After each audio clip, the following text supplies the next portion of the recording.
Our team wanted our project to be new, exciting, and something an animation capstone had never done before. I want to design for theme parks in the future. I thought my capstone project would be a great opportunity to conceptualize a ride, but I didn't have a story. Over the summer, I began writing this idea for a mermaid who wanted to go to a summer camp so badly. So much so that when she meets a boy who hates being at camp, she asks him to help her have a true camp experience. And by the end, she helps him realize that camp isn't that bad. I came into capstone with my idea, and one of the first ideas I was pitched was Sunny Side Up. I thought the story would work perfectly in a ride setting. I love environments and world building, so I could easily see Camp Loon Lake fitting into this ride format. And the rest is history.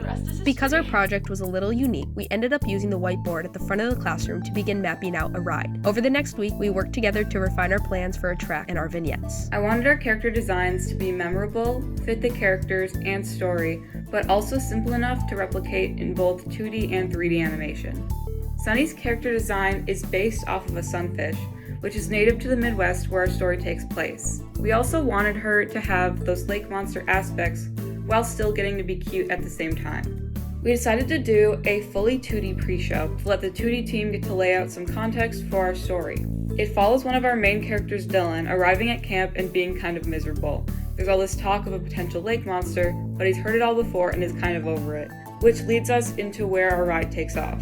Building a ride digitally takes more than a good story. It depends on how objects look and behave in a virtual space. One key part of that is something called a texture.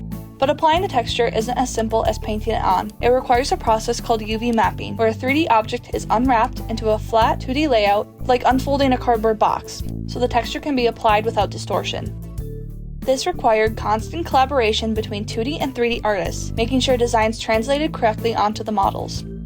One of the most challenging applications of this was probably the faces. I usually work strictly in 2D, and I had to learn to work in a different program, figure out how to get the animations to line up with their facial UVs, and have them work as intended. It involved a lot of back and forth between the 2D and 3D team to figure that process out. We started in Maya, a 3D modeling and animation software, but quickly realized it wouldn't support a functioning ride system like we needed. So we switched to Unreal Engine, which is a real-time development platform used for games and simulation. Unlike traditional animation software, Unreal lets you see changes instantly, which makes it ideal for interactive experiences like our ride. Using Unreal, we built a fully functioning ride system. The vehicles move along a defined path called a spline. Along that path, trigger boxes, which are invisible areas placed in the environment, they activate events when the vehicle passes through them. These triggers allow the vehicle to turn towards key scenes, reducing the need for manual animation. They also controlled character animations like the hermit crab on the ride vehicle and triggered audio at the right moment. Because the sound is tied to the vehicle, it plays in sync as guests move through the experience.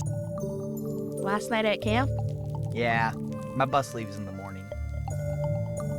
Once everything was built, it needed to be rendered, which is the process of turning a digital scene into a finished video with lighting, sound, and animation.